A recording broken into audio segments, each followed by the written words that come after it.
नमस्कार दोस्तों, आज हम इस वीडियो में बात करेंगे उस महान योद्धा की जो पृथ्वी पर रहने वाले 8 चिरंजीवियों में से एक हैं। उनकी कहानी रहस्यमय और अद्भुत है क्योंकि उन्हें अमृता एक वरदान के रूप में नहीं बल्कि श्राप के रूप में मिली। यह वो योद्धा हैं जिनमें देवताओं जैसी अद्भुत शक्ति और दानवों जैसा क्रोध दोनों का अद्भुत मेल देखने को मिलता है। जी हाँ, हम बात कर रहे हैं महाभारत के अमर पात्र अश्वत्थामा की। इस वीडियो में हम अश्वत्थामा के जीवन की पूरी यात्रा पर प्रकाश डालेंगे, उनके जन्म की अद्भुत कथा, उनके शिक्षा के काल और वह क्षण जिसने उनके जीवन को प्रतिशोध और क्रोध से भर दिया। तो आइए अश्वत्थामा की इस अद्भुत और रहस्यमयी यात्रा को जानें और समझें। अश्वत्थामा का जन्म महान आर्षि भारद्वाज के पुत्र गुरु द्रोणाचार्य और ऊर्षि शरद्वान की पुत्री कृपि के यहाँ हुआ। द्रोणाचार्य का गोत्र अंगिरा था जो वेद और शास्त्रों में विशिष्ट स्थान रखता है। गुरु द्रोणाचार्य जो महान धनुर्धर और शस्त्र विद्या के ज्ञाता थे, अपने जीवन के एक चरण में अनेक स्थानों पर भ्रमण करते हुए हिमालय की दिव्य और शांतिमय वादियों में पहुंचे। यहाँ तमसा नदी के तट पर स्थित एक दिव्य गुफा में तपेश्वर महादेव का स्वयंभू शिवलिंग स्थित था। गुरु द्रोण और माता कृपि ने यहाँ भगवान शिव की घोर तपस्या की। उनकी तपस्या इतनी गहन और सच्ची थी कि भगवान शिव ने उनकी भक्ति से प्रसन्न होकर उन्हें दर्शन दिए। शिव ने द्रोणाचार्य और माता कृपि को पुत्र प्राप्ति का वरदान दिया। भगवान शिव ने कहा, तुम्हारा पुत्र मेरे आशीर्वाद से तेजस्वी, अजेय और शक्तिशाली होगा। वह मेरे ही एक अंश के रूप में जन्म लेगा। कुछ समय बाद माता कृपि ने एक अद्भुत तेजस्वी बालक को जन्म दिया। उसके जन्म लेते ही उसके कंठ से घोड़े की हिनहिनाहट जैसी ध्वनि हुई, जिससे उसका नाम अश्वत्थामा रखा गया। यह नाम ही उसकी शक्ति और विशेषता का प्रतीक बन गया। अश्वत्थामा का जन्म साधारण नहीं था। उनके मस्तक में एक दिव्य मणि विद्यमान थी जो भगवान शिव के आशीर्वाद का प्रतीक थी।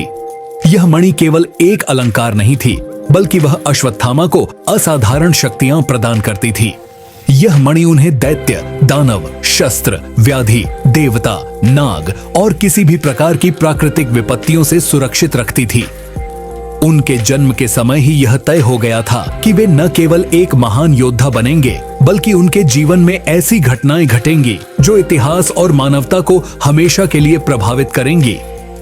अश्वत्थामा के जन्म के बाद द्रोणाचार्य के परिवार की आर्थिक स्थिति धीरे धीरे गिरने लगी। पहले जो घर कभी धन धान्य से भरा रहता था, अब वहां रोजमर्रा की जरूरतों को पूरा करना भी मुश्किल हो गया। विपन्नता इतनी बढ़ गई कि घर में भोजन के लिए भी कुछ नहीं बचा। यह स्थिति द्रोणाचार्य जैसे विद्वान और सम्मानित व्यक्ति के लिए अत्यंत कष्टदायक थी। अपने परिवार की इस दयनीय स्थिति को सुधारने और एक बेहतर भविष्य की ओर कदम बढ़ाने के लिए द्रोणाचार्य ने निर्णय लिया कि उन्हें कुछ विशेष शिक्षा और ज्ञान प्राप्त करना होगा। इस उद्देश्य से वे भगवान परशुराम के आश्रम की ओर निकल पड़े। भगवान परशुराम जो धनुर्विद्या और शास्त्र ज्ञान के अद्वितीय गुरु माने जाते थे, से शिक्षा प्राप्त करने का संकल्प द्रोण ने लिया। जब द्रोणाचार्य परशुराम जी के आश्रम से लौटे तो उनका सामना एक और कटु सच्चाई से हुआ। घर में न केवल भोजन और धन का अभाव था बल्कि एक गाय तक नहीं थी। अश्वत्थामा जो अभी एक अबोध बालक था, अन्य आर्षि कुमारों को दूध पीते देख मासूमियत से दूध की मांग करता, लेकिन घर में दूध उपलब्ध न होने के कारण उसकी इस इच्छा को पूरा करना असंभव था। अश्वत्थामा की बाल हृदय की सरलता और दूध के प्रति उसकी चाह को देखकर अन्य आर्षि कुमारों ने एक उपाय निकाला। उन्होंने चावल के आटे का घोल तैयार किया और उसे दूध का नाम देकर अश्वत्थामा को पिला दिया। भोला भाला अश्वत्थामा यह समझ बैठा कि उसने सचमुच दूध पी लिया है और आनंदित होकर अपने पिता से कहने लगा, पिताजी, मैंने दूध पी लिया। द्रोणाचार्य जब यह दृश्य देख रहे थे तो उनके भीतर एक तूफान उठ खड़ा हुआ। अपने पुत्र की इस मासूम खुशी के पीछे छिपी गरीबी और अभाव ने उन्हें भीतर तक झकझोर दिया। वे स्वयं को धिक्कारने लगे कि वे अपने पुत्र की इतनी साधारण सी इच्छा भी पूरी नहीं कर सके। उन्होंने अपने आप को इस स्थिति का दोषी मानते हुए यह संकल्प लिया कि वे अपने पुत्र के लिए किसी भी कीमत पर एक गाय की व्यवस्था करेंगे। अपनी इस प्रतिज्ञा को पूरा करने के लिए वे विभिन्न स्थानों पर गए, धर्मयुक्त दान की याचना की, परंतु कहीं से भी उन्हें गाय प्राप्त न हो सकी। आखिरकार द्रोणाचार्य के मन में अपने बचपन के मित्र राजा द्रुपद की याद आई। उन्होंने सोचा कि राजा द्रुपद, जो कभी उनके गहरे मित्र थे, अवश्य उनकी मदद करेंगे। इसी आशा के साथ द्रोणाचार्य अपने पुत्र अश्वत्थामा को साथ लेकर राजा द्रुपद के राजमहल पहुंचे। राजसभा में जहां कभी मित्रता और समानता का वादा किया गया था, वहां अब सत्ताधारी राजा के मद और अहंकार का बोलबाला था। जब द्रोण ने अपने मित्र से सहायता की याचना की, तो द्रुपद ने उनकी मित्रता को यह कहकर ठुकरा दिया कि अब वे समान नहीं रहे। द्रुपद ने न केवल उनकी याचना को ठुकरा दिया, बल्कि उनका अपमान करते हुए उन्हें राजसभा से बाहर निकलवा दिया। यह अपमान केवल द्रोणाचार्य के लिए नहीं था, यह उनके पुत्र अश्वत्थामा के लिए भी एक अविस्मरणीय क्षण बन गया। एक बालक जिसने अपने पिता को हमेशा आदर्श और सम्मानित व्यक्ति के रूप में देखा था, वह अब अपने पिता को राजसभा से धक्के मारकर निकालते हुए देख रहा था। अश्वत्थामा के मासूम मन पर यह घटना गहरी छाप छोड़ गई। पांचाल राज्य में अपने मित्र द्रुपद से अपमानित होने के बाद द्रोणाचार्य ने अपने पुत्र अश्वत्थामा को साथ लिया और कुरु राज्य की ओर प्रस्थान किया। हस्तिनापुर पहुंचकर उन्होंने अपना ज्ञान और कौशल कुरु कुमारों को सिखाने का निश्चय किया। वहां वे कुरु राज परिवार के राजकुमारों को धनुष बाण की शिक्षा देने लगे। उनके साथ अश्वत्थामा भी इस शिक्षण कार्य में सहायता करने लगे और धीरे धीरे वे भी कुरु कुमारों को बाण विद्या सिखाने में निपुण हो गए। द्रोणाचार्य की विद्वत्ता और शिक्षा प्रणाली इतनी अद्वितीय थी कि जल्द ही वे कौरवों और पांडवों दोनों के लिए आचार्य नियुक्त कर दिए गए। उन्होंने अर्जुन, दुर्योधन, भीम, युधिष्ठिर और अन्य राजकुमारों को युद्ध कला, शास्त्र विद्या और नीति शास्त्र में पारंगत किया। खासकर अर्जुन उनकी विशेष कृपा और शिक्षाओं के केंद्र में रहे, क्योंकि उन्होंने अर्जुन में असीम संभावनाएं देखी थीं। जब पांडवों ने अपनी शिक्षा पूरी कर ली, तो गुरु दक्षिणा के रूप में उन्होंने द्रोणाचार्य से उनकी इच्छा पूछी। द्रोण ने अपने पुराने अपमान को याद करते हुए द्रुपद से बदला लेने का प्रस्ताव रखा। पांडवों ने उनकी इच्छा पूरी करते हुए पांचाल राज्य पर चढ़ाई की और राजा द्रुपद को पराजित कर उनका राज्य छीन लिया। इस विजय को देखकर द्रोणाचार्य ने पांडवों की उदारता और निष्ठा की प्रशंसा की, लेकिन द्रोण ने अपने शत्रु द्रुपद को पूरी तरह दंडित नहीं किया। उन्होंने द्रुपद का आधा राज्य लौटा दिया, यह दिखाते हुए कि वे केवल बदला लेने के लिए नहीं, बल्कि न्याय के लिए खड़े थे। शेष आधे राज्य को उन्होंने अपने पुत्र अश्वत्थामा को दे दिया। अश्वत्थामा ने उस राज्य की राजधानी अहिच्छत्र बनाई और उत्तर पांचाल का राजा बन गए। इस बीच द्रोणाचार्य भारत के सबसे महान और प्रतिष्ठित आचार्य बन गए। कुरु राज्य में उन्हें भीष्म, धृतराष्ट्र और विदुर जैसे वरिष्ठों से अपार सम्मान प्राप्त हुआ। उनकी विद्या और सेवाओं ने उन्हें एक अमिट स्थान दिलाया और उनके परिवार ने अभावों के अंधकार को पीछे छोड़कर समृद्धि और सम्मान का उजाला देखा। द्रोणाचार्य का यह द्वार उनकी विद्वत्ता और संघर्षों का सबसे गौरवशाली समय था। अश्वत्थामा का जीवन संघर्ष और तपस्या की ज्वाला में ऐसा तपकर निखरा कि वह एक अमूल्य रत्न बन गया। उनके महान पिता आचार्य द्रोणाचार्य ने उन्हें धनुर्वेद का ऐसा अद्वितीय ज्ञान प्रदान किया, जिसे प्राप्त करना केवल विरले ही कर पाते हैं। द्रोण ने अपने पुत्र को केवल शस्त्र चलाने की कला ही नहीं सिखाई, बल्कि उसे हर उस रहस्य से अवगत कराया जो धनुर्वेद के अंतर्गत आता है। अश्वत्थामा ने अपने पिता से सारे दिव्यास्त्रों को सिद्ध कर लिया। आग्नेयास्त्र, वरुणास्त्र, पर्जन्यास्त्र, वायव्यास्त्र, ब्रह्मास्त्र, नारायणास्त्र और ब्रह्मशिर जैसे विध्वंसक और दिव्यास्त्र उसकी मुट्ठी में थे। वह उन योद्धाओं की श्रेणी में गिना जाने लगा जिनमें द्रोणाचार्य, भीष्म पितामह और परशुराम जैसे महायोद्धा सम्मिलित थे। यह कहना अतिशयोक्ति नहीं होगी कि अश्वत्थामा उस युग का एक ऐसा नक्षत्र था जिसकी चमक ने महाभारत के युद्ध में एक विशेष स्थान अर्जित किया। अब आता है वह युग जिसे महाभारत काल के नाम से जाना जाता है। एक ऐसा समय जब न केवल युद्ध की विधाओं का उत्कर्ष हुआ, बल्कि चरित्र, नीतियों और मानवीय कमजोरियों की गहरी परख भी हुई।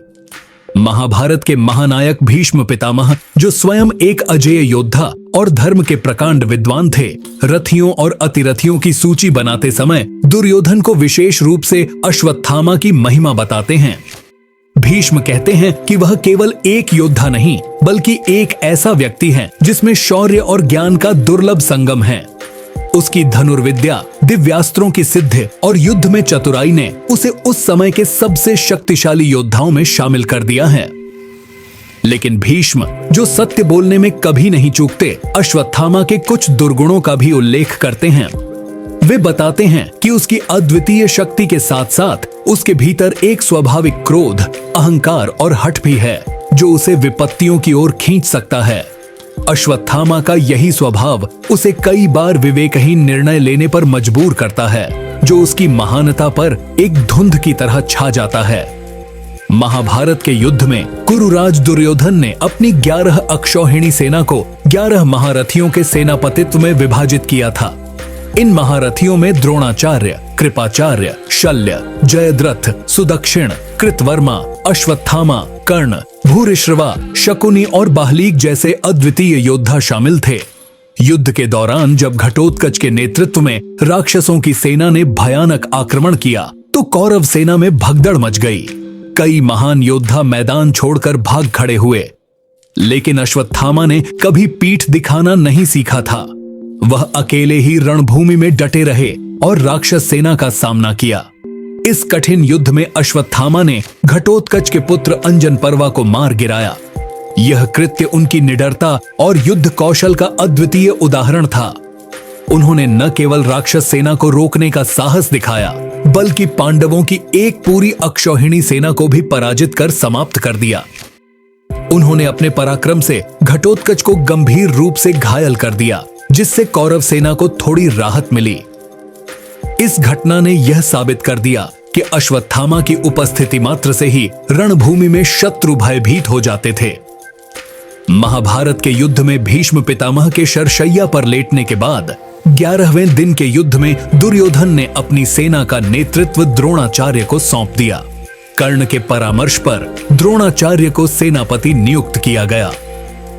दुर्योधन और शकुनी ने यह रणनीति बनाई कि यदि युधिष्ठिर को बंदी बना लिया जाए तो युद्ध अपने आप समाप्त हो जाएगा।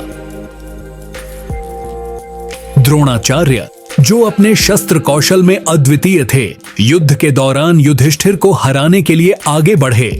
लेकिन जैसे ही वे युधिष्ठिर को बंदी बनाने वाले थे, अर्जुन अपनी बाणों की वर्षा से उनके प्रयास को विफल कर देता है।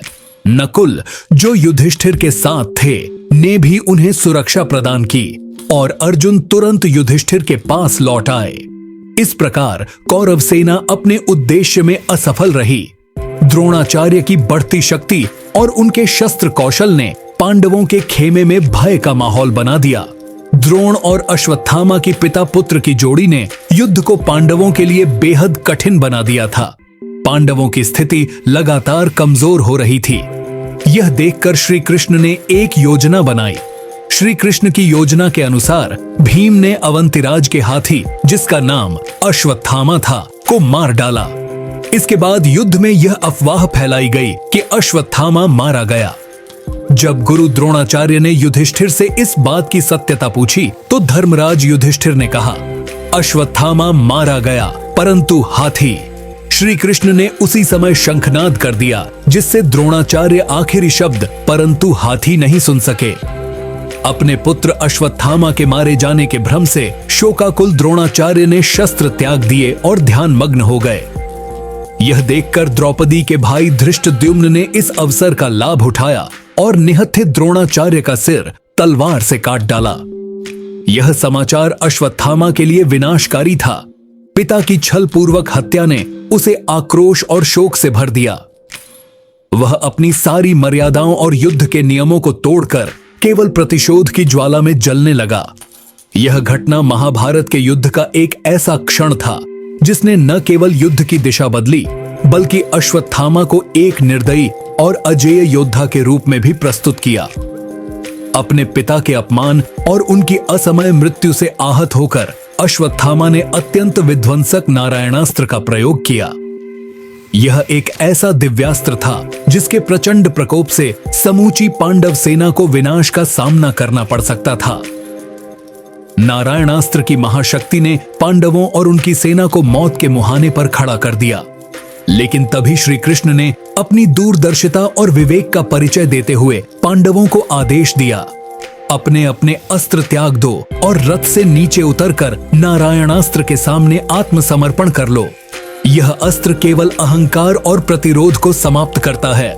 यदि तुमने समर्पण नहीं किया तो तुम भी मारे जाओगे। श्री कृष्ण के आदेश का पालन करते हुए पांडवों और शेष सेना ने तुरंत अपने शस्त्र त्याग दिए और आत्मसमर्पण कर दिया। नारायणास्त्र, जो क्रोध और प्रतिरोध के प्रति अचूक था, उनकी विनम्रता और समर्पण के कारण निष्क्रिय हो गया। यह देखकर अश्वत्थामा चकित और निराश हो गया। उसे अपने दिव्यास्त्र पर संदेह होने लगा कि क्या यह अस्त्र सचमुच अजेय है या उसके क्रोध और प्रतिशोध को पूरा करने में अक्षम। अपनी निराशा में अश्वत्थामा ने क्रोधवश अर्जुन पर आग्नेयास्त्र का प्रयोग किया। यह अस्त्र अत्यंत प्रचंड और विनाशकारी था, लेकिन श्री कृष्ण की सूझबूझ और अर्जुन की सतर्कता ने इस प्रहार को निष्फल कर दिया। श्री कृष्ण ने अर्जुन को सटीक मार्गदर्शन दिया, जिससे वह फिर से सुरक्षित बच निकला। अश्वत्थामा के लिए यह घटना और भी हताशाजनक थी। उसे यह एहसास होने लगा कि दिव्यास्त्र भी उसके उद्देश्य को पूरा नहीं कर पा रहे हैं। उसके भीतर उठती हुई क्रोध की ज्वाला अब और अधिक तीव्र हो गई और यह घटना उसके आक्रोश को चरम पर ले गई। महाभारत के 18वें दिन युद्ध के विनाशकारी अंत के बाद कौरव पक्ष में केवल 3 योद्धा शेष बचे, अश्वत्थामा, कृपाचार्य और कृतवर्मा। अश्वत्थामा, जो अपने पिता द्रोणाचार्य की छल पूर्वक हत्या से अब तक आहत था, लेकिन उसके सामने सबसे बड़ा प्रश्न यह था कि विजयी पांडवों को मारा कैसे जाए। उसी रात वह एक जंगल में विश्राम कर रहा था जब उसने एक उल्लू को कौवों के झुंड पर हमला करते हुए देखा। रात के अंधेरे का लाभ उठाकर उल्लू ने निडरता से सभी कौवों को मार गिराया। इस घटना ने अश्वत्थामा को एक कपटी और घातक योजना सुझाई। उसने निर्णय लिया कि घोर रात्रि में जब पांडव और उनकी सेना गहरी नींद में होंगे, तभी उन पर हमला किया जाएगा। अश्वत्थामा ने कृपाचार्य और कृतवर्मा को अपनी योजना में शामिल किया। तीनों ने मिलकर पांडवों के शिविर पर धावा बोला। अश्वत्थामा ने अंधकार का लाभ उठाकर शिविर में सोए हुए पांडवों को ढूंढा, लेकिन उसने भूलवश पांडवों के स्थान पर उनके 5 पुत्रों का सिर काट दिया, जिन्हें उसने पांडव समझ लिया। इस भयावह घटना से धृष्टद्युम्न जाग गया, लेकिन अश्वत्थामा की क्रूरता यहीं समाप्त नहीं हुई। उसने धृष्टद्युम्न को भी बेरहमी से मार डाला। शिविर खून और चीखों से भर गया। जब यह समाचार द्रौपदी तक पहुंचा तो वह अपने पुत्रों की हत्या से शोकाकुल हो गई और विलाप करने लगी। उसकी चीखों ने अर्जुन को भीतर तक झकझोर दिया। उन्होंने प्रतिज्ञा ली कि वह उस ब्राह्मण पुत्र अश्वत्थामा का सिर काटकर अपनी पत्नी और पुत्रों का बदला लेंगे। अर्जुन की प्रतिज्ञा सुनते ही अश्वत्थामा भयभीत होकर भाग निकला, लेकिन अर्जुन ने श्री कृष्ण को अपना सारथी बनाया और गांडीव धनुष उठाकर अश्वत्थामा का पीछा करना शुरू किया। अश्वत्थामा का यह कुकर्म उसे योद्धा से एक कलंकी पात्र में बदल देता है। अर्जुन ने अश्वत्थामा का पीछा जारी रखा, लेकिन क्रोध और भय से विचलित अश्वत्थामा ने अर्जुन पर ब्रह्मास्त्र का प्रयोग कर दिया। स्थिति इतनी विकट हो गई कि अर्जुन को भी मजबूरी में ब्रह्मास्त्र चलाना पड़ा। यह विनाशकारी क्षण था जिसमें दोनों दिव्यास्त्र एक दूसरे की ओर बढ़ रहे थे। तभी वहां उपस्थित ऋषियों ने विनम्र प्रार्थना करते हुए दोनों योद्धाओं से अपने अपने अस्त्र वापस लेने की अपील की।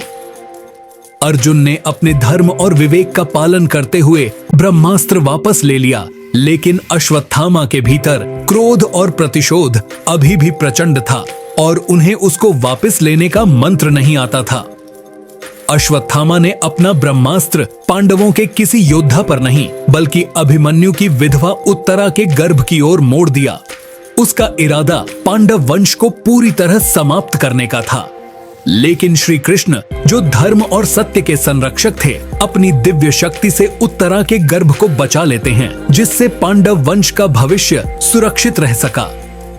इसके बाद श्री कृष्ण अर्जुन को संबोधित करते हुए कहते हैं, हे अर्जुन, धर्म के अनुसार सोए हुए, असावधान, निर्बल, स्त्री, बालक या ब्राह्मण का वध वर्जित है, लेकिन अश्वत्थामा ने धर्म का उल्लंघन किया है। उसने सोए हुए मासूम बालकों की हत्या की है।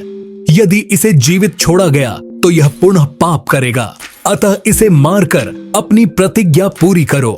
श्री कृष्ण के इन कठोर वचनों के बावजूद अर्जुन के मन में अपने गुरुपुत्र अश्वत्थामा के प्रति दया जाग उठी। उन्होंने उसे मारने के बजाय उसे पशु की भांति बांधकर पांडव शिविर में द्रौपदी के समक्ष प्रस्तुत किया। अश्वत्थामा की दुर्दशा देखकर द्रौपदी का करुणा से भरा हृदय पिघल गया।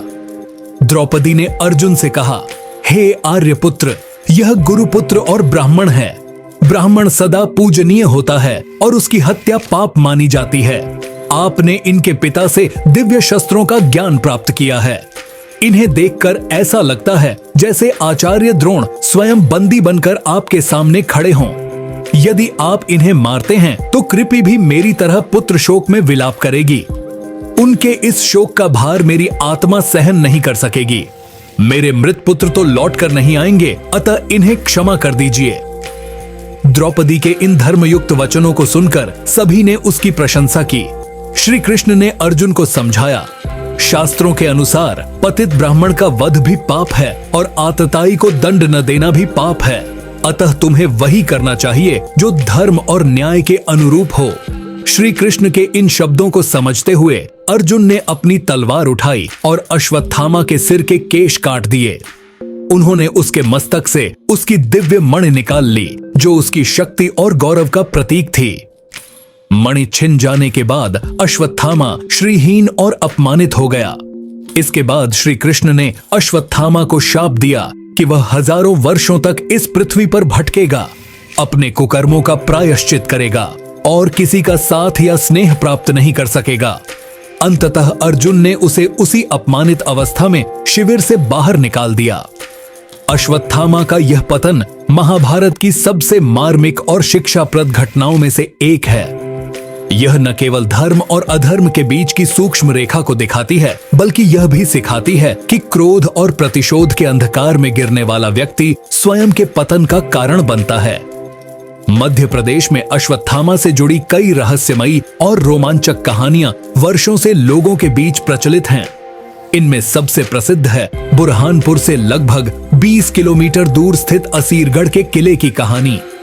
स्थानीय निवासियों का मानना है कि अश्वत्थामा, जिन्हें महाभारत के युग में श्री कृष्ण ने अमृतत्व का शाप दिया था, आज भी इस किले में भगवान शिव की पूजा करने आते हैं। यहाँ के लोग बताते हैं कि अश्वत्थामा किले के भीतर स्थित तालाब में स्नान करने के बाद शिवलिंग की पूजा करते हैं। ऐसा कहा जाता है कि जो भी व्यक्ति अश्वत्थामा को देख लेता है, वह या तो जीवित नहीं बचता या फिर उसकी मानसिक स्थिति हमेशा के लिए खराब हो जाती है। यह रहस्य और भय की एक ऐसी परत है जो इस किले को और भी अधिक रोमांचक बनाती है। अश्वत्थामा से जुड़ी कहानियां केवल असीरगढ़ तक सीमित नहीं हैं। जबलपुर के नर्मदा नदी के गौरी घाट पर भी उन्हें भटकते हुए देखने की बात कही जाती है। स्थानीय निवासियों का कहना है कि अश्वत्थामा को यहाँ अक्सर अपने माथे के शाश्वत घाव से बहते हुए खून को रोकने के लिए हल्दी और तेल मांगते हुए देखा गया है। गौरी घाट के लोगों के अनुसार अश्वत्थामा अपने घावों की पीड़ा से मुक्ति पाने के लिए नर्मदा नदी के तट पर भटकते हैं। यह भी माना जाता है कि उनके माथे से निकाली गई दिव्य मणि के स्थान पर अब एक ऐसा घाव है जो कभी भर नहीं सकता। हालांकि इन दावों को लेकर कोई ठोस प्रमाण अब तक नहीं मिला है, लेकिन इन कहानियों ने स्थानीय लोगों और पर्यटकों के बीच रहस्य और रोमांच का एक विशेष स्थान बना लिया है। यह दंत कथाएं भले ही सत्यता की कसौटी पर खरी न उतरें, लेकिन यह निश्चित रूप से महाभारत के इस अमर पात्र की छवि को रहस्य और रोमांच का प्रतीक बनाती हैं। अश्वत्थामा का जीवन एक अमर किंवदंती है जो हमें यह सिखाता है कि असीम शक्ति भी विनाशकारी हो सकती है यदि वह विवेक और धर्म के मार्ग पर न चले। उनका जीवन शौर्य, ज्ञान और अपार बल का प्रतीक है, लेकिन उनका पतन यह दिखाता है कि प्रतिशोध और क्रोध एक व्यक्ति को कैसे शापित कर सकते हैं। उनकी कथा हमें यह भी याद दिलाती है कि अधर्म चाहे कितना भी शक्तिशाली क्यों न हो, धर्म का मार्ग ही अंततः विजय प्राप्त करता है। अश्वत्थामा, जो कभी महाभारत के सबसे महान योद्धाओं में से एक थे, अब इतिहास और लोक कथाओं में एक शापित अमर के रूप में याद किए जाते हैं। एक ऐसा अमर जो भटकाव, पीड़ा और पश्चाताप का प्रतीक है। अगर आपको यह वीडियो पसंद आया हो तो इसे लाइक करें, अपने दोस्तों और परिवार के साथ साझा करें और हमारे चैनल को सब्सक्राइब करना न भूलें। अपने सुझाव और विचार हमें कमेंट में जरूर बताएं।